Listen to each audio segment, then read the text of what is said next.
আল্লাহ তোমার আজব লীলা রে আমি বুঝিতে না পারি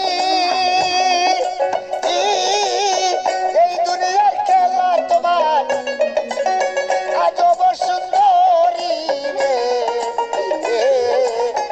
আল্লাহ তোমার আজব লীলা রে।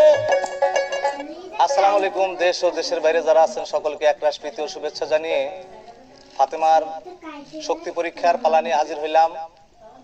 যদি ভালো লাগে তাহলে আমাদের চ্যানেলগুলো লাইক দিবেন, শেয়ার দিবেন, সাবস্ক্রাইব করে আমাদের পাশে থাকবেন। ধন্যবাদ সবাইকে, ভালো থাকবেন।